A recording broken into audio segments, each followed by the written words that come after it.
Friends, welcome you all in my class today.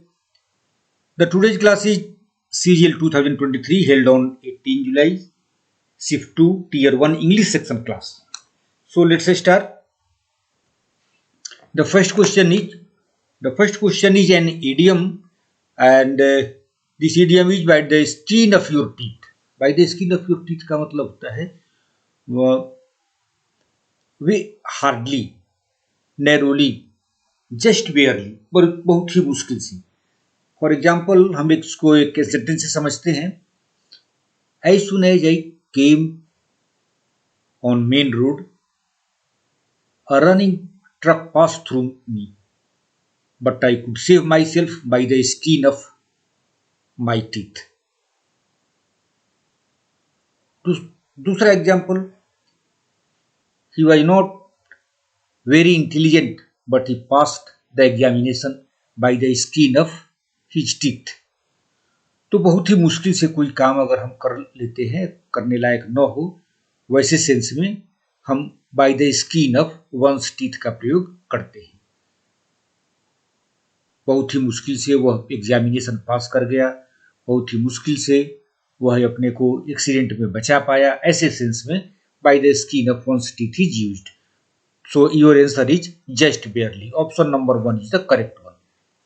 ये यहां कोई सेंस नहीं रखते हैं. Now the second one, select the most appropriate antonym of the given word. Divergence. Divergence means to move away and its antonym is convergence. Where two things or more than two things meet, that is known as convergence, and where from things go apart, that is known as divergence. So option 2 is correct here. Resilience. Resilience means to have ability to tackle hard situations.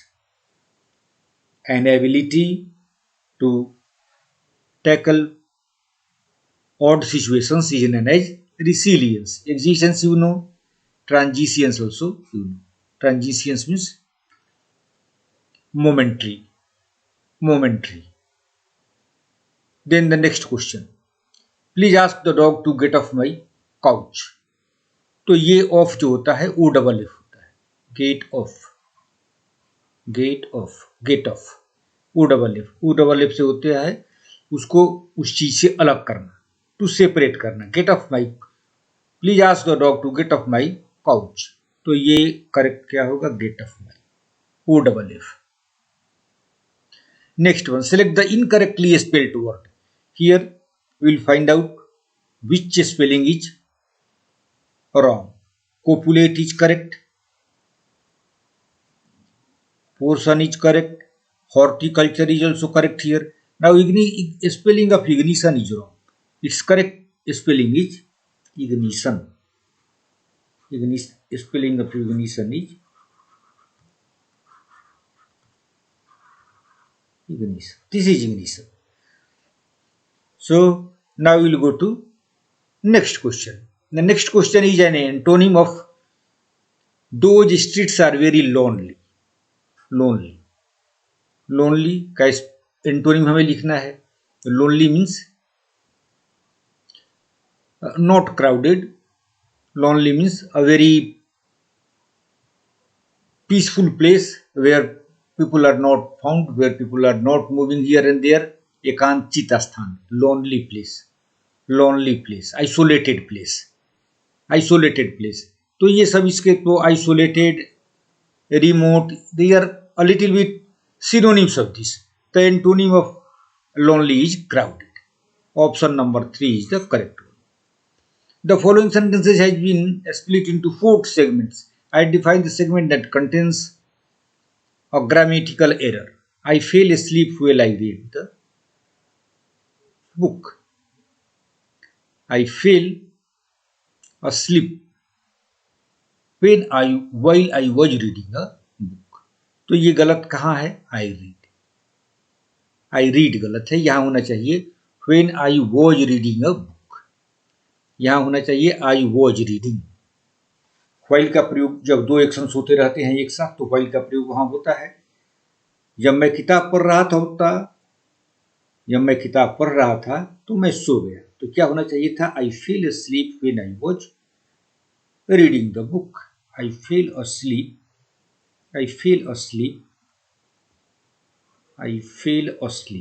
ये भी ध्यान रखना है। To fall asleep means सो जाना। I fell asleep,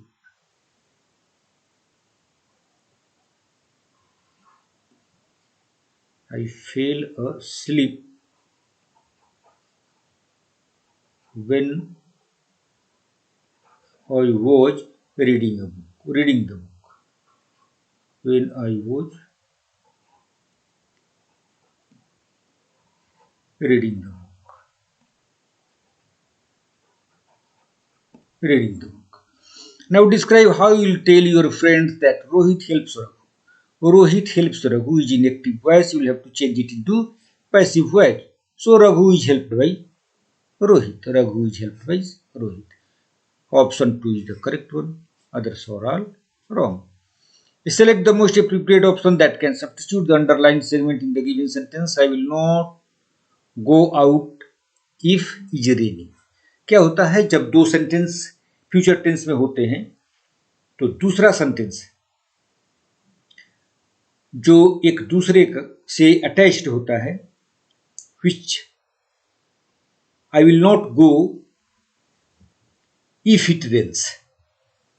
I will not go if it rains means raining is the cause here, so cause will be in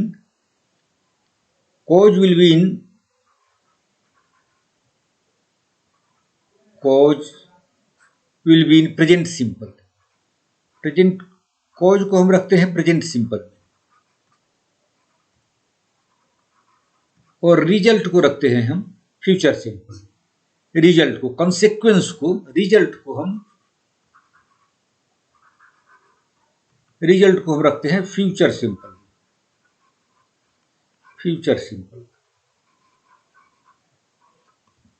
तो आप देखिए I will not go out if it rains. तो हमारा answer number option number 1 is the correct one. If it rains, जब दो action future में हो तो कॉज वाले को हम रखते हैं प्रेजेंट सिंपल में और कंसेक्वेंस वाले को यानी रिजल्ट वाले को हम रखते हैं फ्यूचर सिंपल में। Next question, select the option that can be used as a one word substitute of the given for the given group of words। A person who gives help and sympathy to people who need it। तो such a person is known as Samaritan। ये preacher जो preach करता है, ऑर्डरर and मोरलिस्ट, ये सब यहाँ के लिए सुटेबल वर्ड नहीं है। Now select the option that expresses the given sentence in active voice। The cards were distributed by her। तो यहाँ by her यहाँ ऑब्जेक्ट है, ये पैसिव वॉइस में क्या हो जाएगा? सब्जेक्ट हो जाएगा। तो जो भी सेंटेंस सी से शुरू होगा उसी को हम देखेंगे, बाकी दूसरे को देखने की जरूरत नहीं है। तो आउट ऑफ द 4 ऑप्शंस, जो 4 ऑप्शंस दिए गए हैं उसमें एक ही ऑप्शन है जो सी से शुरू हो रहा है। इस सेंटेंस को हम पढ़ भी लेते हैं। She was distributing the cards to her friends. ये सेंटेंस सही है और यही हमारा सही ऑप्शन भी है। So option number 2 is the correct one. Option 2, note 3, 2। Now next question, select the option that can be used a one word substitute for the given group of words to put off doing something especially out of habitual carelessness or laziness। ऐसे चीज को क्या कहते हैं? Procrastinate. आज के काम को कल तक छोड़ने के लिए हम कहते हैं प्रोक्रेस्टिनेट। रिक्यूपरेट होता है रिकवर। रिक्यूपरेट का मतलब होता है रिकवर, बीमारी से अपने को सही करना, स्वास्थ्य लाभ लेना। रिक्यूपरेट होता है एक्सेलरेट, आप जानते हैं। स्पीड अप, स्पीड को बढ़ाना, स्पीड अप। लैसरेट मीन्स, लैसरेट का मतलब होता है कहीं कट हो जाना, कहीं पर घाव हो जाना, कहीं इंजुरी हो जाना, that is known as lacerate. Now the next question is antonym of the word frugal. Frugal का मतलब होता है कम खर्च करने वाला, इकोनॉमिकल। फ्रूगल का मतलब ही होता है इकोनॉमिकल, इकोनॉमिकल जो कम खर्च करता है। Who thinks twice before spending any money, जो पैसा खर्च करने के पहले सोचता है। If he founds it genuine then only he spends it. Now will have to find out antonym of this. So antonym of this is extravagant, ज्यादा खर्च करने वाला। रिक्वायरमेंट से ज्यादा खर्च करने वाले को कहते हैं एक्स्ट्रावैगेंट। So option number 3 is the correct one. Next question, select the most appropriate antonym of the underlined. He brought disgrace to his family. Disgrace means शर्मसार, अपने फैमिली में वो क्या ले आया? डिस्ग्रेस ले आया। ऑनर से उल्टा जो होता है, ऑनर से उल्टा क्या? निंदा, अपमान, बेइज्जती, बदनामी। तो उसके लिए एंटोनिम क्या हो गया? ऑनर। वो ऑनर नहीं लाया, ही ब्रॉट डिस्ग्रेस, तो इसका एंटोनिम हो गया ऑनर। और हमारा आंसर हो गया option number 2, others are wrong. Discord आप जानते हैं, झगड़ा करने को डिस्कॉर्ड का मतलब quarrel. Same means you know it. Now next question is, sentences of a paragraph are given in jumble order. You have to arrange them in a coherent way. After a few months, the two countries engaged in the Kargil War. इसका मतलब कुछ ये है और भी इसके पीछे है। After few months, तो उसके पहले देखते हैं फर्दर मोर, इसके पहले भी कुछ होगा। जहां भी ये सेंटेंस फर्दर मोर हो, इस तरह का सेंटेंस हो, इसका मतलब कि जो पैराग्राफ उससे शुरू नहीं होगा, उसके पहले जरूर कुछ और होगा जहां से पैराग्राफ शुरू होना चाहिए। तो ये देखिए, ये सेंटेंस है, in February 99 during the winters invasion. Invasion क्या होता है? Invasion means to attack. During winter attack, invasion, attack. India and Pakistan signed the Lahore Declaration, which was predicated on peace. Now, after a few months, the two countries engaged in Kargil War. तो हमारा options क्या हो गया? C A, then B and then D. C A B D. Option number 2 is the correct one. Option 2 is the correct one. Now select the most appropriate antonym of the underlined word. Seldom. Seldom had he been too, seldom he had been so joyous in others happiness. Seldom का antonym हमें लिखना है। Rarely, hardly and occasionally, ये तो इसके ये हो गए इसके इनटू सिनोनिम्स। फ्रीक्वेंटली, इसका फ्रीक्वेंटली मीन्स हमेशा, अक्सर। तो सेल्डम का ऑपोजिट हो गया, सेल्डम का ऑपोजिट हो गया frequently. So option 3 is the correct. Option 3 is the correct. Select the most appropriate option to fill in the blanks. They are playing songs, so they are playing song so loud. Loud कई तरह का होता है। इस loud का मतलब होता है एप्रिसिएट, LAUD, इसका मतलब होता है एप्रिसिएट। LAUD लाउड का मतलब होता है admire,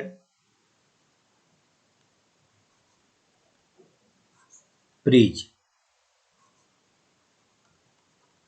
to admire, to praise. ये लाउड जो है, इस लाउड का मतलब होता है जोर से, ज्यादा तेज। They are playing song so loud, इतना ज्यादा that the entire neighbourhood is disturb. यहां means so loudly, so loud, they are playing songs loudly. तो यहां क्या हो जाएगा? सो लाउड। लाउड हमारा यहां पर एडजेक्टिव है। so loud, they are playing song so loud। loud यहां पर एडवर्ब है, adverb. they are playing songs so loud, यहां पर loud is adjective, loudly is adverb, loud is here adjective only। The following sentence has been divided into parts. One of them may contain an error. Select the part that contains the error. I cannot talk right now. I am being really easy। ये sentence में error है। I am being really easy, ये sentence में I am being really busy, ये being का प्रयोग यहाँ पर गलत है, तो ये पार्ट गलत है। This part is wrong, this part is wrong, तो our answer is option number 4। Now select the most appropriate option that can substitute the underlined segment in the given sentence. The mob drove on the rampage. Phrase होता है to go on rampage. To go on rampage. To go on rampage. To go on rampage. To go on rampage. लूटपाट करना, इसका मतलब होता है लूटपाट करना। To take part in robbery, to take part in looting. Went on, तो यहाँ क्या हो जाएगा, went on rampage, past tense में है, went on rampage, went on the rampage. Select the incorrectly spelled word. Predict सही है, स्टिमुलेट भी सही है, डिटेक्ट भी सही है। ये कंसीव का स्पेलिंग यहाँ पर गलत लिखा है। कंसीव का स्पेलिंग होता है CONCEIV, conceive. Conceive, receive, perceive, deceive, ये सब एक ही तरह होते हैं, सब में EI होता है। A secret plan made to do something usually wrong, wrong intention से, रॉन्ग पर्पस से जो प्लान बनाए जाते हैं, such plans are called conspiracy. Conspiracy, to hatch a conspiracy. Strategy होता है गुड पर्पस के लिए, और ये सब गलत है, तो हमारा आंसर हो गया option number 1। Now 5 questions are given through this passage. The Masai live in a very beautiful part of Africa. Question number 21. Question number 21. The Masai live in, अब यहाँ सेंटेंस वाले से शुरू हो रहा है, डिफिनिट है, in a very beautiful part of Africa, तो हो जाएगा हमारा option 1। They live on the wide plains in southern and northern Kenya and northern Tanzania. The area, question हमें देखना है, the area dash of miles of rolling grass. Area जो है rolling grass से मीलों दूर तक भरा हुआ है, तो क्या होगा, the area consists of miles of rolling grass. Area consists of, तो कंसिस्ट्स ऑफ कहाँ है, ये आप देखिए, कंसिस्ट्स ऑफ, मेजर्स ऑफ नहीं होगा, सराउंड्स नहीं होगा, कंसिस्ट्स ऑफ, क्योंकि वही फ्रेज वहां सुटेबल है। Now the next one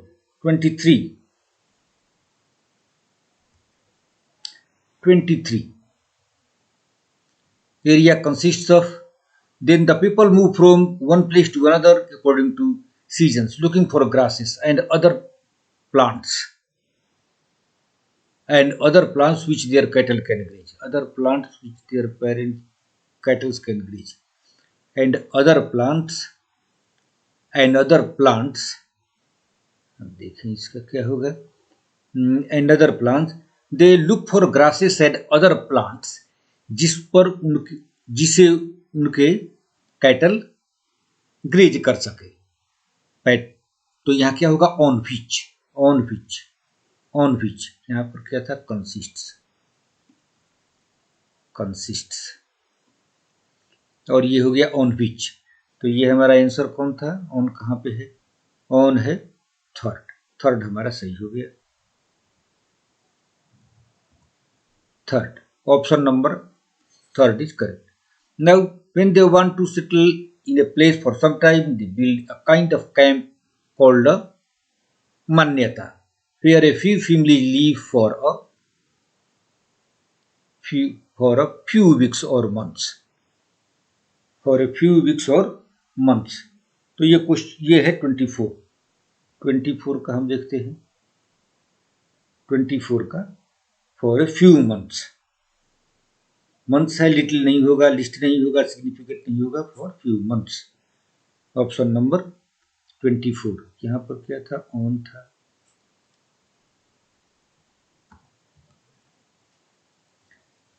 Where a few families live for a few months. A few मतलब कुछ सप्ताह या महीनों के लिए। अ फ्यू, अ तो लिखा ही है, हमें यहाँ केवल लिखना है few. Few then they move on again taking their few. Taking their few क्या है, आइटम्स जितने भी होगा वो सब आइटम को लेकर के अपने वो मूव कर जाते हैं। बिलोंगिंग्स, यहाँ पर क्या होगा, सवारे लगेज को हम कहते हैं बिलोंगिंग्स। बिलोंगिंग्स मीन्स लगेज, जितने सामान होते हैं उनको लेकर के वो चलते हैं। Belongings, belongings means all their items. Belongings, belongings means luggage, अपने सारे सामान को लेकर के वो चल देते हैं। तो अब ये बी सही है, यहाँ B is the correct one. B is the correct one, option number 2। Option number 2 is correct. Thank you friends, we have completed all 25 questions with their solutions and explanation.